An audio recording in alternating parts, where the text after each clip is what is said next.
శ్రీమహాగణాధిపతయే నమః. ఓం గురుభ్యో నమః. ఓం శ్రీమాత్రే నమః. పరమేశ్వర స్వరూపమైనటువంటి జ్యోతిష, వాస్తు మరియు ఇతర అనేకమైనటువంటి శాస్త్రములను మనకు అందించినటువంటి మహర్షులకి నమస్కారం.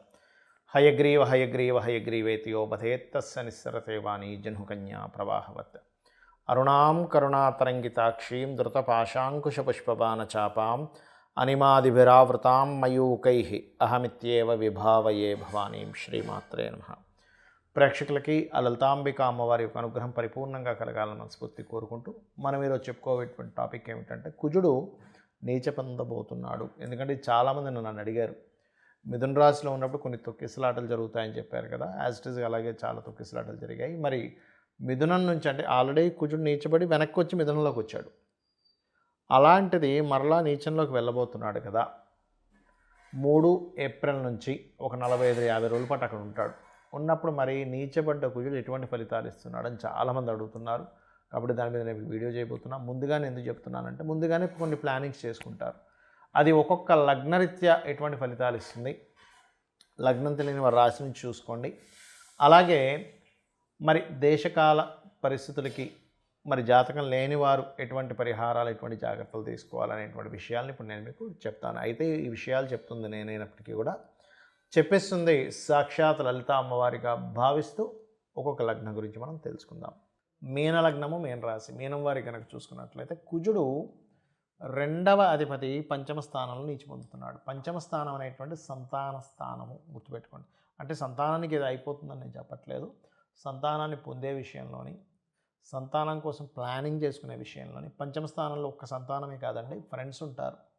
సో ఫ్రెండ్స్తో, కుటుంబ సభ్యుల వల్ల ఫ్రెండ్స్తో ఏదైనా అనవసరం డిస్టర్బెన్సెస్ రావడం, లేదా రాజకీయంగా ఉండేటువంటి వారి కుటుంబ సభ్యుల్లో ఎవరైనా రాజకీయంగా వెళ్ళేటువంటి వాళ్ళు, లేదా మీరు రాజకీయంలో ఉండి కుటుంబ సభ్యులతో చిన్న వ్యతిరేకత రావడం మీనం వారికి, లేదా ఈ షేర్ మార్కెటింగ్ రిలేటెడ్ సంబంధించిన విషయాలను తొందరపడేదో ఇక్కడ ఏదో కలిసి వస్తుంది గబగబా పెట్టేస్తాం, తర్వాత ఒకటే రోజులో డౌన్ అవుతూ ఉంటుంది. ఎందుకంటే ఇక్కడ మనకి బుధుడు నీచ పొందుతున్నాడు, కుజుడు ఇక్కడ నీచ స్థానంలో ఉంటాడు. అంటే 2 గ్రహాలు నీచంలో ఉన్నప్పుడు ఏమవుతుంటుందంటే, అది నీచభంగ రాజయోగాలు జరిగినప్పుడు దట్ ఈస్ డిఫరెంట్ కేస్.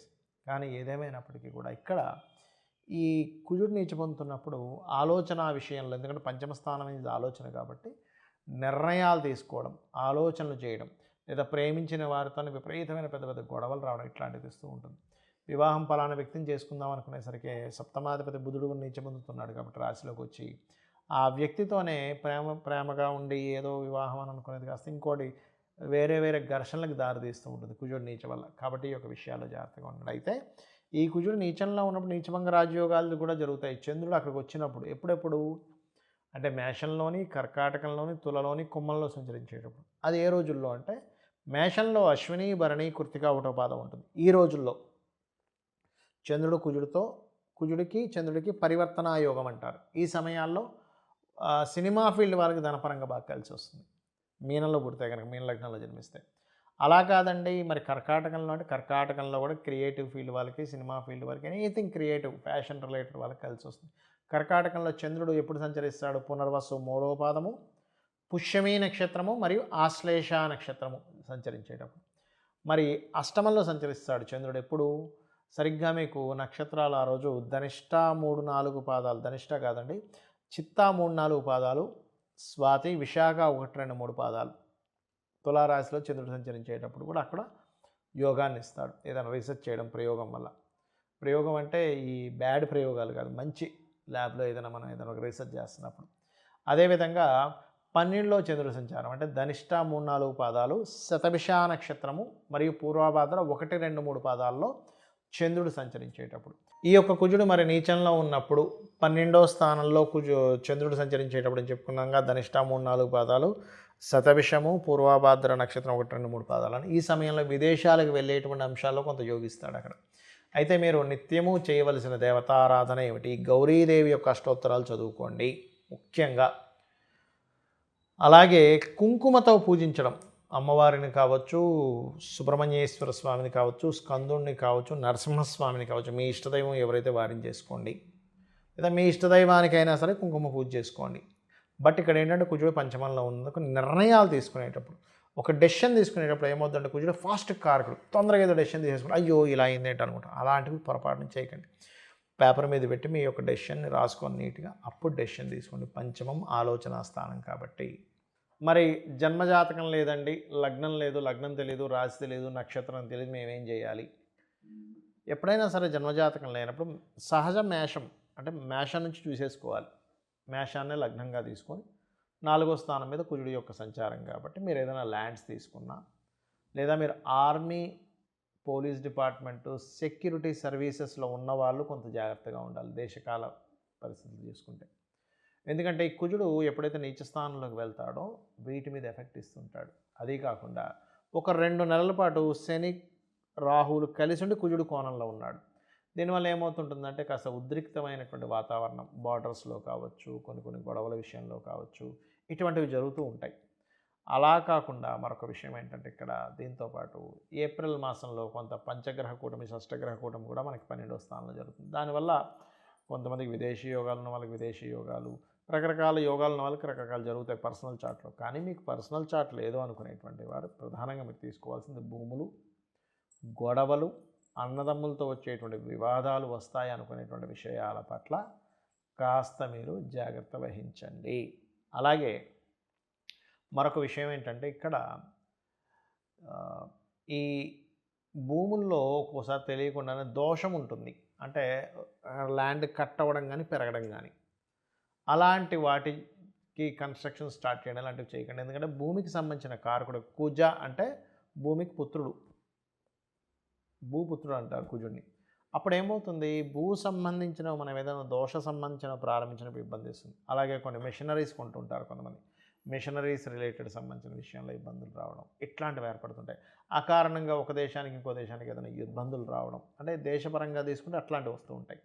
అదేవిధంగా మంచి ఎండాకాలంలో విపరీతమైన వర్షం పడడం, ఎందుకంటే కుజుడు నీచంలో ఉన్నాడుగా జలరాశుల్లో. ఏమవుద్ది, మంచి ఎండ ఉంది, అబ్బా ఇంత ఎండ ఉంది ఏంటి అనుకునేసరికి సడన్గా మేఘాలు వచ్చేసి సడన్గా వర్షాలు పడడం ఇట్లాంటివన్నీ జరుగుతూ ఉంటాయి. అయితే ఇక్కడ ఒకటే గుర్తుపెట్టుకోండి, మీరు ఎవరైనా సరే మీకు జన్మజాతకం తెలిసినా తెలియకపోయినా ఒకటే గుర్తుపెట్టుకోండి, నవగ్రహాల్లో కుజగ్రహం దగ్గర దీపారాధన చేయడం పాయింట్ నెంబర్ 1. రెండవది ఆంజనేయ స్వామి కానీ, నరసింహస్వామి కానీ, లేదా స్కందుడు సుబ్రహ్మణ్యేశ్వర స్వామి ఆరాధన కానీ, లేదా ఇంట్లోనే కూర్చొని చక్కగా కుంకుమతో అమ్మవారిని అర్చించడం, ఒక్కొక్క నామంతో శ్రీమాత, శ్రీ మహారాజ్ని, శ్రీమత్ సింహాసనేశ్వరి అనుకుంటూ లలితహాస్యనామాలతో చేయొచ్చు. లేదు ఇవేమి నాకు రావనుకుంటే కేవలం శ్రీమాత్రే నమః అనే నామస్మరణతో కూడా చేసుకోవచ్చు. మనకి శాస్త్రాల్లో మనం చూడండి, చాలామంది అన్నం తినేటప్పుడు ఒక మంత్రం ఉంటుంది, లేకపోతే మనం ఎక్కడ బయలుదేరేటప్పుడు ఒక మంత్రం ఉంటుంది అంటుంటారు. కానీ శ్రీమాత్రే నమః అనే మంత్రాన్ని మీరు, నామాన్ని మీరు ఒక్క 7 సార్లు చేసి మీరు ఏదైనా ప్రారంభిస్తే కూడా దానికి ఇబ్బంది అనేటువంటిది ఉండదు. ఒక ప్రయాణంకి వెళ్తున్నారు శ్రీమాత్రే నమః, అన్నం తింటున్నారు శ్రీమాత్రే నమః అని 7 సార్లు అనుకోండి. ఏదైనా సరే ఒక పని ప్రారంభిస్తున్నారు, లేదా ఒక సంతకం పెడుతున్నారు శ్రీమాత్రే నమః అని 7 సార్లు అనుకోండి. ఖచ్చితంగా ఆ పని వల్ల మీకు కలిగేటువంటి ఇబ్బంది ఎక్కడా కూడా ఉండదు, గుర్తుపెట్టుకోండి. అలాగే కాస్త యువకులు ముఖ్యంగా, ఎందుకంటే కుజుడు యువకులకు కారకుడు, గుర్తుపెట్టుకోండి. యువకులకి, భూములకి, అదేవిధంగా కాస్త ఆయుధాలకి, వీటికి కారకుడు అనమాట కుజుడు. కాబట్టి ఏమవుతుంటుంది, ఇట్లాంటి విషయాల్లో స్ట్రెస్ కావచ్చు, తొందరపాటు ఇవి కావచ్చు, ఇట్లాంటివి జరుగుతుంటాయి. కాబట్టి ఈ యొక్క అంశాల్లో చాలా చాలా చాలా కేర్గా ఉండాలి. అలాగే కొన్ని ఎర్ర భూములు ఉంటాయి, ఎర్రగా ఉండేటువంటి రెడ్ సాయిల్స్ అంటూ ఉంటారు. రెడ్ సాయిల్స్ కొన్నిసార్లు ఈ కుజుడు నీచపడ్డప్పుడు ఏమవుతుందంటే జంతువులకి ఇబ్బంది అండి. అంటే అడవుల్లో ఒక్కోసారి జంతువులు, కొన్ని అగ్ని ప్రమాదాలు జరగడం వల్ల జుగులో ఉండేటువంటి జంతువులకి, ఎందుకంటే కుజుడు కొన్ని జంతువు వాటికి కారకుడు అవుతాడు, ముఖ్యంగా కుక్కలకు కారకుడు అవుతాడు. మనం ఒక్కోసారి చూడండి ఏదో పిచ్చెక్కినట్టుగా పిల్లల్ని కరిచేస్తున్నా అంటుంటారు, ఇటువంటి వాటికి కారకుడు. కాబట్టి మీకు యువకులైనట్లయితే వాహనాల మీద స్పీడ్గా వెళ్ళడం ఇట్లాంటివి చేయకండి దయచేసి. ఈ 45 to 50 డేస్ ముందుగానే ఎందుకు చెప్తున్నానంటే, ముందుగానే ప్రతిదీ ప్రణాళిక ఉంటుంది. ఒక భూమి కొనాలనుకున్నా, లేకపోతే ఒక కెరియర్ విషయంలో తీసుకునేటువంటి చదువుకు సంబంధించిన విషయాల్లోని. కాబట్టి ఈ కుజుడు నీచబడ్డప్పుడు ఏమవుతుందంటే సర్వసాధారణంగా కొన్నిసార్లు మనం న్యాచురల్ 4000 అనేది ఎడ్యుకేషన్ స్థానం కాబట్టి ఏ కోర్స్ అయితే తీసుకోవాలో ఆ కోర్సెస్ తీసుకోవడము, తీసుకోకూడదో తీసుకోవడము, అరే ఈ కోర్స్ తీసుకున్నాను అనుకోవడం, ఇట్లాంటివి జరుగుతుంటాయి. కాబట్టి నేను చెప్పినట్టుగా ఇవి చేయండి. ముఖ్యంగా దేశీవాలి గోవుకి తినిపిస్తూ ఉండండి. క్యారెట్స్ కావచ్చు, బీట్రూట్స్ కావచ్చు. కానీ ఒకటే అర్థం చేసుకోండి, ఏంటంటే ఈ సమయంలో ఉద్రేకమైనటువంటి నిర్ణయాలు ఆలోచనలు చేయకూడదు. శ్రీమాత్రే నమః.